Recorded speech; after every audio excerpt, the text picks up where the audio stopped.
It had been a grueling 72 hours. 72 long hours. 3 days of unshakable dread coursing through everyone's veins as the threat of total annihilation loomed over the planet. Riots broke out. People were caught in the crossfire of nihilistic anarchy. Hospitals were stuffed full of people with a myriad of injuries that made a medical textbook look tame in comparison. Those last 3 days were the longest days ever spent on Mobius. Even worse than the day Station Square was completely destroyed. Nothing more than a watery grave for hundreds of thousands of people. Those were dark days. These days felt pitch black. Oh, sure, maybe the scale of destruction wasn't at the forefront of the mind of your average citizen. Station Square was a national disaster at the hands of an angry, vengeful god looking for solace and penance. This was worse because at the heart of it all, it was humanity at its most grim, unable to cope with disaster. Not everyone held such views, but it was total chaos out there for 3 days. People gave up. People died. People committed crimes. What did it matter? The world was going to blow up in 3 days, and no one would be able to stop it. Why bother at that point? Not the least of which left a nasty mark on the Guardians of United Nations' reputation as a whole. The leading defense organization committed to keeping the peace with their worldwide police methods, having been revealed to almost exclusively be the sole cause for causing Gerald Robotnik to go utterly insane with revenge, amongst other dirty laundry unceremoniously thrown to the wolves, wouldn't be easily forgotten by the public eye. At the end of the day, apocalypse had been averted, yet things had come to the forefront that were better left buried. Tails quietly opened the door to his workshop, overlooking the ocean by the mystic ruins, yanking the key out of the lock. He would have placed it inside of the satchel securely fastened to his hip, but the fox was only just now getting back after those 3 long, exhaustive days, to the point that he hadn't even opened up his garage to place the Cyclone back inside.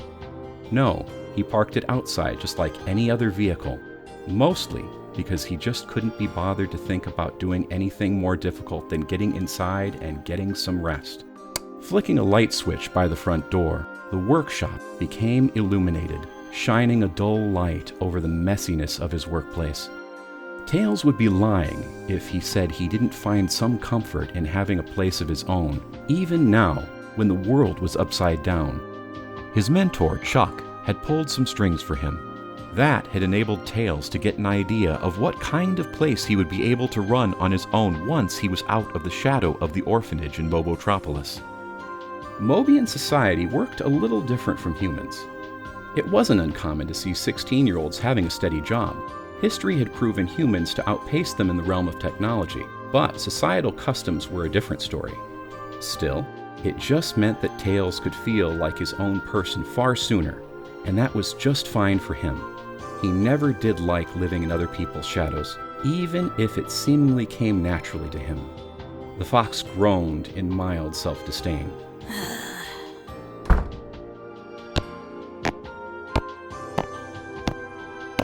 Closing the door to his sanctuary, Tails plodded his way to his workbench, pulling up the stool with wheels and a cushion. When he didn't have any idea what to do, where to go, or what to think, he always sat at some kind of workstation. He had one in Chuck's home. He had a small one at the orphanage. And the ritual subsisted itself further still with one in his living room. He didn't live with anyone but himself, so he could have the place looking as terrible as he wanted. It sounded petty, but it was the small things in life that provided the reprieve needed to recuperate and continue. Living by himself was a luxury he was aware few could actually afford, so he took his privacy seriously. Being so far away from actual civilization? A small blessing. Though, part of him knew he'd eventually have to find a new place to live. Settling out at the boonies only did so much for those looking to work in the tech industry, and having to ferry his contract work from here to there would be a massive pain in the long run. For now, It would do. Maybe he'd move to Central City someday.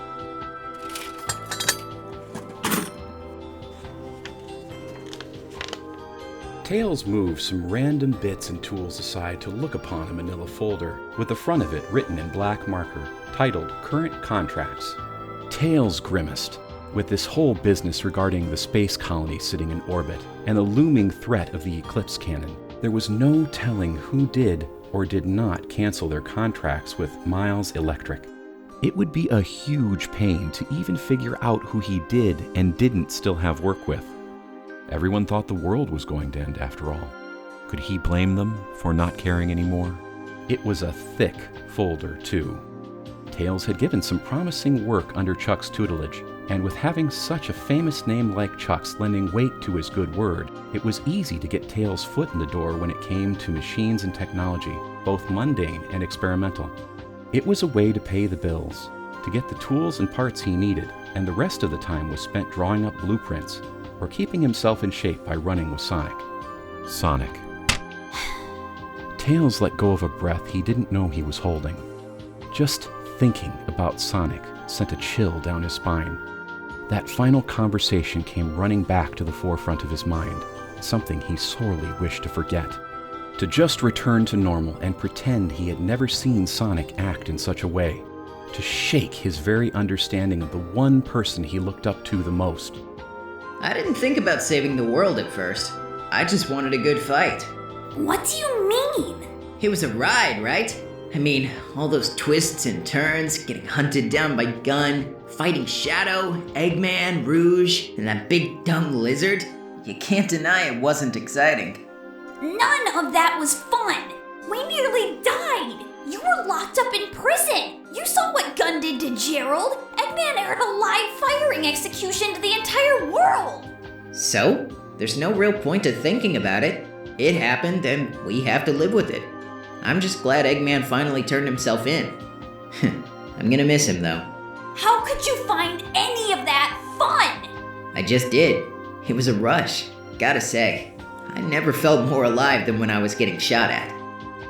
Those words echoed in Tails' ears like bombs dropping off in the distance. There had been more words after that little conversation on the way back to Mobius, but those had hit the hardest. To find out that Sonic regarded life or death situations with whimsy and glee, to think nothing but his own satisfaction, to all but admitting this was a game to him, left a tight feeling inside Tails' chest that made him feel deeply uncomfortable.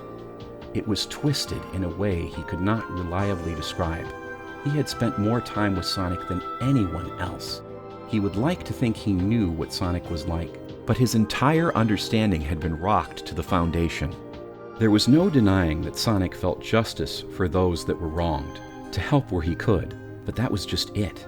It started and ended right there. He would never help more than he felt obligated to, and he would always make that abundantly clear.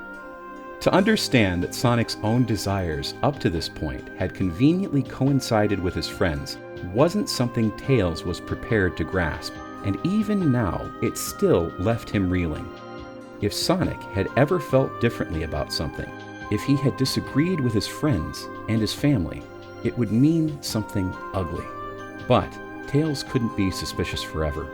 He couldn't analyze every one of Sonic's moves and wonder if this was where things would forever change. It would never be normal between Tails and Sonic again, and there was some understanding in Sonic's eyes a few hours ago that spoke to that understanding, that the Fox had finally understood that Sonic was the very definition of anti-compromise. He would go his own way and do his own things, no matter what anyone thought. In a weird way, Tails had to respect that. There were parts of Sonic that couldn't be boiled down at all.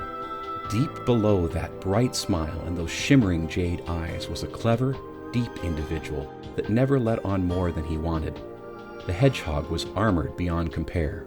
There wasn't a single dent in that metaphorical armor. Tails found himself smiling, even if only sadly, as the grin cracked itself upon his muzzle. He couldn't help but still admire Sonic. The two had come to an understanding, and Sonic had made it exceptionally clear that Tails would always be his little brother to him. The day that Sonic's family had officially adopted him would remain one of the best days of his life. He finally had a family to call his own. Huh? At some point, the fox had fallen asleep at his desk, only woken up by the shrill cacophony of his wristwatch beeping and vibrating incessantly by his large ears.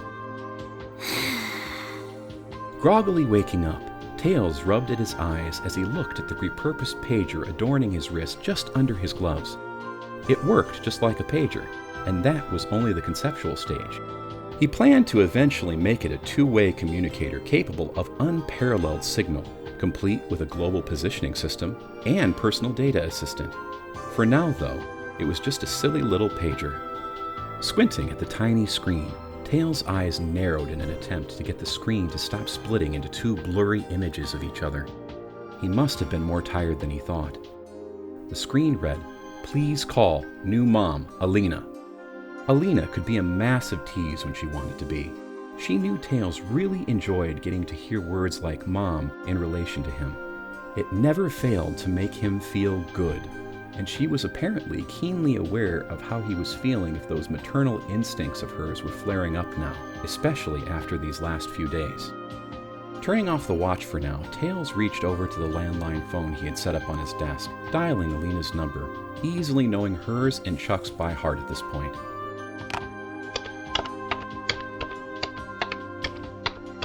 Tails was sure Sonic didn't have any kind of communication device, which was only one part of why he was so obscenely hard to get a hold of. After a few rings, Alina picked up. Hello? Alina's voice filtered through the receiver. It was always comforting to hear. Hey, Alina. It's Miles. Oh, Tails! Good to hear from you. Did you make it back home all right? Tails chuckled, mostly out of a nervous habit. Yeah, I'm calling you from my place near Station Square. I live in the mountains near the Mystic Ruins. Ah, yeah. I remember you saying something like that. After everything that's happened this last week, I was getting a bit concerned for all two of my boys. This time, Tails really did chuckle, more from her incredulous teasing. Does Chuck not count? Tails asked, now physically on autopilot. He'd picked up a pencil in the meantime, idly tapping the eraser head. Ugh, he's my old fart of an older brother. He might not look like it, but he can hold his own. I'm more concerned about you, my boy. Tails looked around him at that moment. Some part of him almost expected to see Sonic standing beside him, but that would have been wholly ridiculous. What about Sonic? Tails asked, quirking an eyebrow. Oh, my Sonic's always been a free spirit, just like his father. You can't keep that boy pinned down for more than a minute. He's even a bigger fighter than his dad. They both really like helping out people when there's some kind of excitement to be gotten out of it. Tails felt that same chill course down his spine again, only harder. He'd seen photos of Sonic's dad, who seemingly went missing 5 years ago. The details on his disappearance were murky at best, and no one was exactly sure what had happened to him. But from what Tails had heard about Jaeger, they were extremely similar to one another in terms of personality, save for a few unique quirks. Where Sonic was bombastic and had a special talent for flair, Jaeger had been more stoic than his son, but no less of a capable, strong man acting on his own and believing in his own moral code more than anyone else. He hadn't ever been upfront about his past, at least from what Alina had known about him before they met, but the only real way to tell the difference between the two was that Jaeger was obviously older, had darker fur, and was a bit fluffier than his son. At least, that's what Alina had said. An explorer and a charter pilot hitting it off like crackers and peanut butter. A match made in heaven. Which actually brings me to my second point for calling you. Tails snapped to attention when Alina spoke into his ear. When she spoke, you paid attention. Tails wondered if that was her news reporter training at work. It's about Sonic. I saw him just a little while ago, and he seemed different. Alina's tone was hard to pin down, but it wasn't hard to guess why she was calling. Tails felt that same tightness in his chest from before as she spoke. He tested the waters, breathing through his nose to calm his nerves. In what way? He innocently asked. Alina didn't answer for a moment, as if she was trying to figure out just what the hell she was trying to ask of her newest son. Well, She started, voice uneasy. ever since this whole space arc thing went down, Sonic seems like something is constantly nagging at him. He pretends everything is all right, but as his mother, I can just tell when something is wrong with my boy.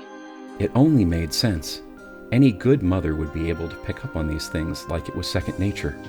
It almost feels like something has awakened in him. I know that sounds kind of dramatic, but it's the only way I can describe it. Like there's some kind of craving in him now that he can't satiate. It's really off-putting. Tails absorbed this info, leaning forward on his desk and crossing his arms, attempting to make sense of Alina's words. Tails felt something similar, but he wasn't able to put it into words then. It would have been so easy to just label Sonic and his actions like he was some kind of common criminal, but Sonic hadn't committed any crimes that either of them knew about, and Sonic wasn't the type of person to just go out and do illegal stuff just to get a kick out of it. That wasn't him. Despite his faults, Tails was sure of that. Hasn't he always been like this? Tails offered, tossing a few papers aside to better clear the workstation as he talked. He'd have to clear it up sooner or later. Might as well keep his hands busy in the meantime. I don't know. I want to say no, but it feels like he's going down some path he shouldn't be. I could be rambling, or maybe I'm just paranoid because I'm his mother, but something feels dark about all of this. Like it doesn't matter to him anymore. It doesn't matter. It doesn't matter. It doesn't matter. Tails? Are you okay? You started breathing really heavily for a moment there. Are you sick? Tails pulled the phone away from his ear then, watching as his hand violently shook the phone not under his own will. Alina's increasingly worried tone pierced through the fog that had enveloped his vision, bringing his fingers to the corners of his eyes to rub the exhaustion away. Yeah, I'm fine. I just got dizzy for a second. This whole thing with the Ark has got me super tired. I was gonna head to bed early, actually. Alina sounded apologetic. Oh, I'm sorry, sweetie. I'll let you go. Get some rest, okay? And don't forget to eat again just because you're hard at work. You can afford to take some personal time off after all of this.